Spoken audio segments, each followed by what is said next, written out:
everyone. It's Danielle Marie from the One Realty here in Austin, Texas, where we take a data-driven all-in-one approach to real estate. Today, we're going to look over where we are for the month of May. So it's been about a month since I've done one of these videos, and things have kind of changed, especially with interest rates. We want to know what is happening with the Austin real estate market. Well, I can kind of give you what I call bluff, bottom line up front. So first and foremost, what we are seeing is we're seeing an increase in listings. However, year over year, it's actually down. We're also seeing an increase in pending. That year over year is up. We're also seeing some price changes. So what we're going to do is we're going to look at all the data for the Austin real estate market. Now, this is Austin, the city. This is not Austin, the metro. That's a completely different discussion. We want to focus on Austin, the city of Austin, rather than the full metro, because every single city has different nuances, and I can't compare Buda to Lakeway to Round Rock. So we're going to hop in without further ado into the Austin real estate market update for where we are on the 6th of May compared back to April.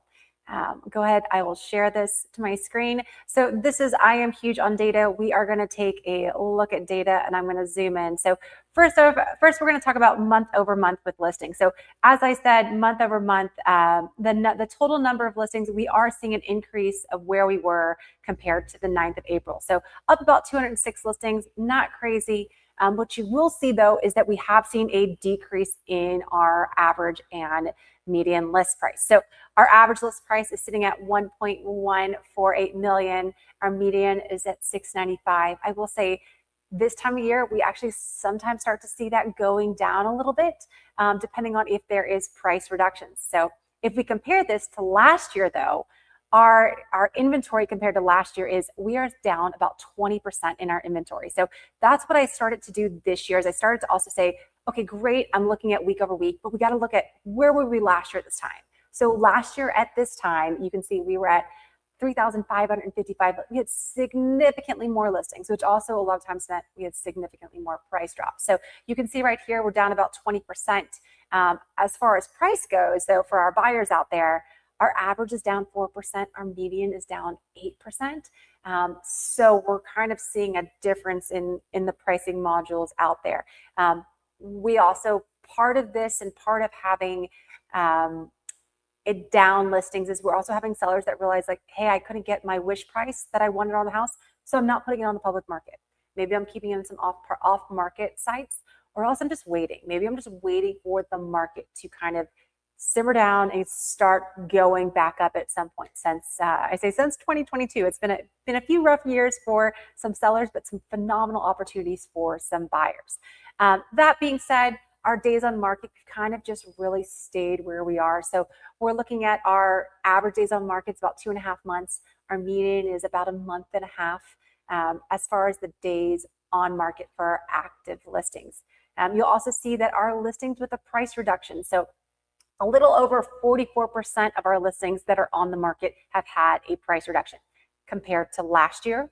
Last year, we were just under 50% at 49.2. So that's maybe a little bit stronger. I say for the seller side, we're not seeing as many price reductions. Either the sellers are just kind of sticking to it, or maybe they're even just pulling their house off the market. And compared to last year, they were waiting and saying, hey, maybe we'll have a buyer coming our way.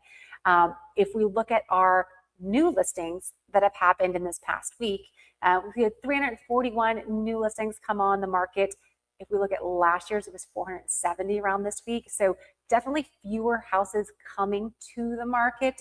But I will say the price point week over week has gone up, but still that it's lower than where our average is. So still seeing, hey, some new houses coming on the market. Maybe sellers are coming at it more realistically. That also goes to say, when they're not realistic, maybe sellers are realizing, hey, we're getting summer months. The spring selling season wasn't that great. I'm going to pull my listing. I'm going to withdraw it. I'm going to put it on hold. And so you can see kind of those numbers right there. Not a drastic shift. So total 140 less listings hit the market or were taken off the market, whether they were put on hold, they were withdrawn, or they were expired. Not major shifts in that area. So we're not going to dive into that. But what we will dive into is we are going to dive into our pending listings. And also feel free, if you're watching this too and you have questions, I do have the chat open. So if I'm talking about something and maybe you want some further clarification, I'm going to zoom this in a little bit more so you can see it better. If you want some more clarification on a specific number, feel free to kind of leave me a comment and then I will hop back and see that. Also, if you're not already following me or subscribed so that you can get more updates like that, go ahead, do so. And if you have questions about your own personal property that you're looking to sell, or potentially where your buy box is, where are you looking to buy and what's happening in that niche part of the market, feel free to write Austin below and I'll reach out. So with that, looking at our pending listings. So this is phenomenal. Our pending listings, we're at 1,169 listings. That is, I say, we haven't seen that many pending listings. We didn't see it all last year. It never got over that high. So it's small. It's not a small, it's a small number compared to historical, but it's good in compared to the past couple of years. That being said, we have 142 more listings pending this week than last year at this week. So I think it was like an 8% is where, or 12%, sorry, 12% is kind of where that increase. The new weekly pending, so when I look at new weekly pendings, I look at where were we at the previous week on Wednesday the previous week all the way to Tuesday of this week. That's because typically by Tuesday, anything that was pending is kind of being put, the negotiations are finalizing. That being said, some agents like to hold their pendings and not change it and flip it to pending for a few days. So even though it went pending on contract on paper starting on Tuesday, agents might not have added that. So typically I'll see that go up anywhere from 5 to 15 listings. So 244 went pending over this past week. I also like to say, hey, let's look at the data for all of pendings and kind of where we are. I keep track weekly where we are for our pending. So if we look at kind of where we are pending, you can see that 244 right there. Where we are, we've been rising. So the past couple of weeks, I mean, honestly, since March, even with interest rates changing, we have been rising. So you can see, I bet this will be up to 270 plus when I check back in a few days, just because agents don't turn it right away. So we're probably very close to where we were last week. We may see, I see a dip over the Mother's Day weekend. Sometimes people aren't out looking at houses. They're with their moms instead, maybe visiting them, or the mom might be visiting their children as well. So with that being said, we have seen a continual increase, which is very interesting given the fact that interest rates have kind of been up and down. We've stayed below that 6.5%. So you can see here was that when we went over 6.5%. That week in March during, I say, South by Southwest, you can see we dropped down to 193 new pendings in 1 week. But where we are now, we've just been kind of inching up every week, which is normal in the spring market. So pre-2022 and pre-COVID, so we go 2019 and before, that was normal. We continued to saw an increase in the number of pendings all the way through the end of May. June is kind of where it starts to fall off. So it'll be interesting to see if we fall off and when we do start to fall off to trickle off, or are we just having a late buying season? Are people kind of hopping in a little bit later? So we'll keep an eye on that and I will let you know. Also, if you're watching this on X, feel free to repost that. That really helps the reach and algorithm so that other people like yourselves can find me, and I truly appreciate that. So going back to our weekly data, you're going to see our average price month over month. Hey, we're up for our pending. This is the part though that I am going to drill into. So if you see the pending days on market, you can see it's 46 and we're seeing 20 right here, and that's your average and median. So our median is just over, just under 3 weeks, and our average is just, a month and a half, give or take. That being said, what this data tells me, because if you remember, if we go back up here to our active, and our active, we're sitting at 74 and 42. But instead here we're at 46 and 20. What this is showing me is that there are buyers out there. And when a new home hits the market that the buyers want, buyers are taking action and they are making offers. So just because you're a buyer, and there's lots of houses out there for buyers, and we're seeing that. If you have an open buy box, meaning you're not necessarily worried about certain school districts, maybe size of house, you're willing to buy kind of in different areas, you have so much leverage, it's phenomenal. If you have a very, very niche buy box, and I can tell you, I just had 3 clients with very, very niche buy boxes. I just closed 2 of them this week. One of them, It was their fourth offer that they actually won, and they weren't even the highest offer. It was because the seller did not want to sell to an investor and my family, and at the end of the day, it worked out completely in their favor.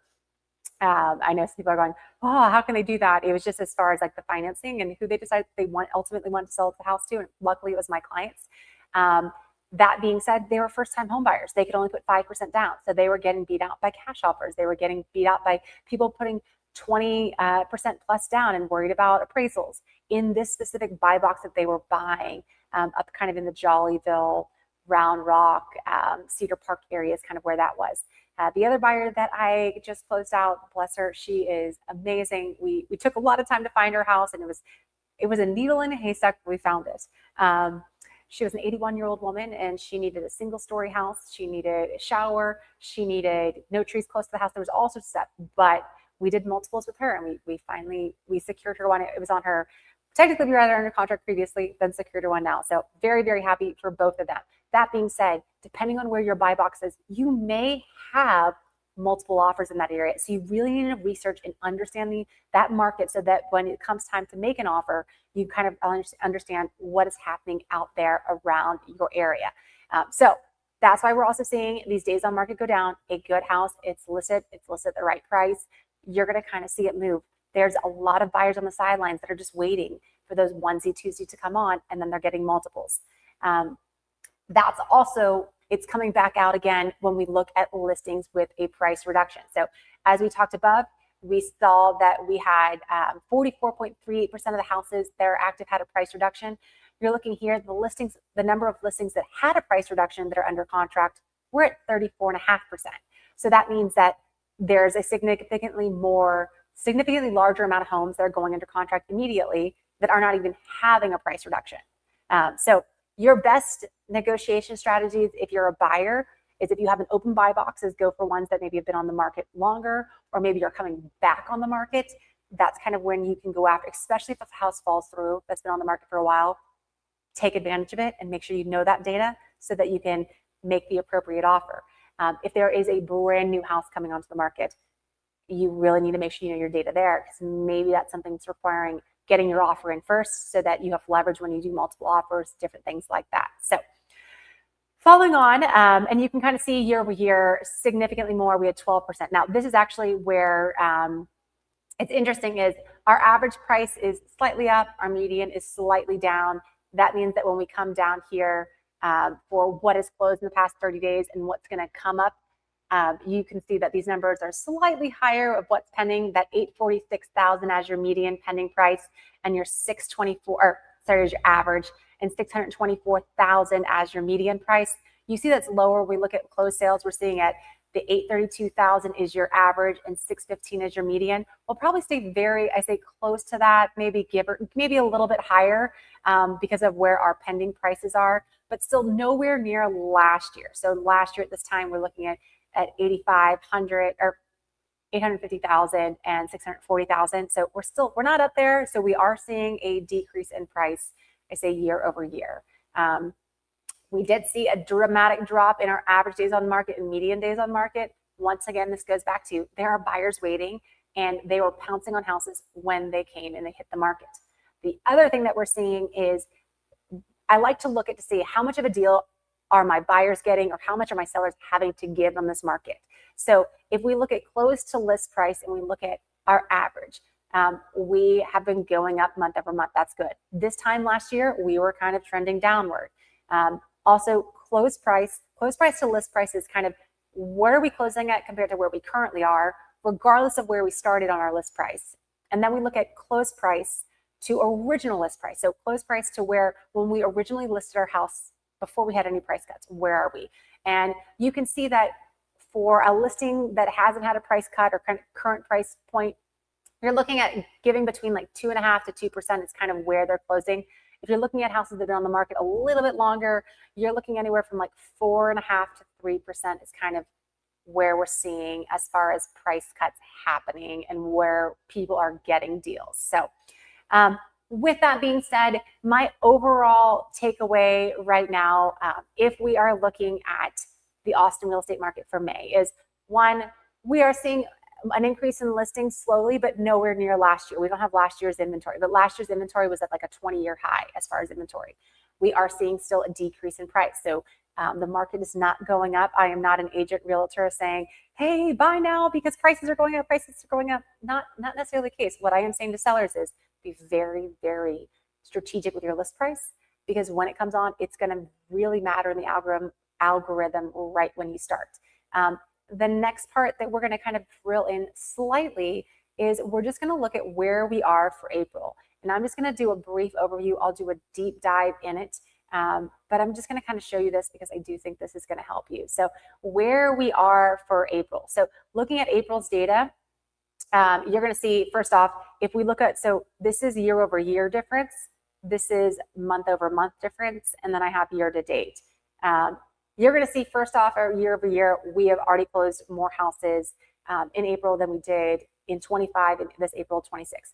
I expect we're going to see this number continue to rise. That is normal this time of year. So if we look at our weekly 30, we're at 818. I wouldn't be surprised if we get around like 850, probably another 1520 that will still come on in the coming weeks.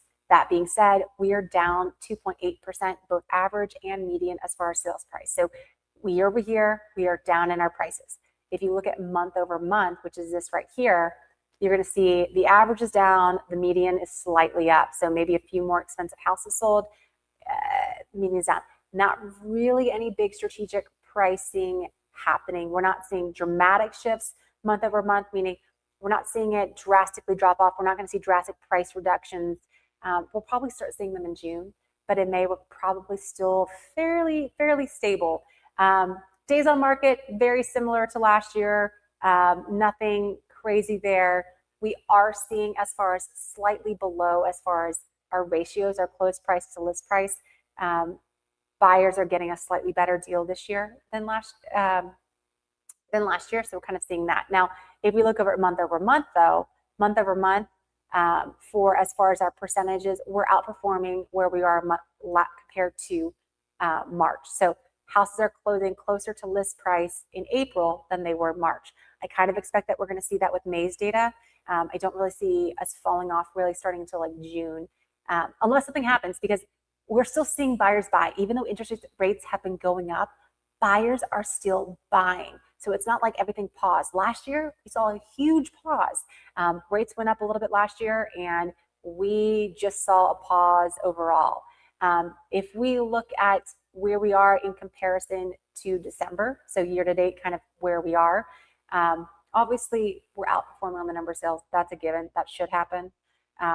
But as far as pricing, our average is actually down 1.57%. Our median, I got to figure out what's going on, but our median's slightly up. So that being said, I don't see if you're looking for all of a sudden house prices to go drastically up in the next few months, probably not happening. Are we looking at them going down? If sellers want to sell their house, we're probably going to see a little bit more. So sellers, make sure that you are pricing your houses right, and buyers, know your buy box. If the area that you're looking to buy in is moving quickly, you may see an increase in price. If the area that you're not looking at to move in is going down, then that kind of gives you a little opportunity. East Austin is one of those areas. If you're in 78702, houses are sitting significantly longer. If you are over at Hyde Park, if you're in the Hyde Park area, 78751, they are moving. Those houses are flying off like hotcakes. Like 2-bedroom, 1-bath houses are going that are slightly updated. They're not original. 650, you could buy significantly more over here on East Austin, but you can't buy it over there in that Hyde Park area. So really, really know your buy box. If you want to talk about your buy box, you can shoot me a DM. You can find me at Austin Realtor on X. You can also go to www.theonerealty.com, and you can, I say, follow or subscribe here. But with that, I'm Danielle Marie from The One Realty here in Austin, Texas, and I hope you have an amazing day.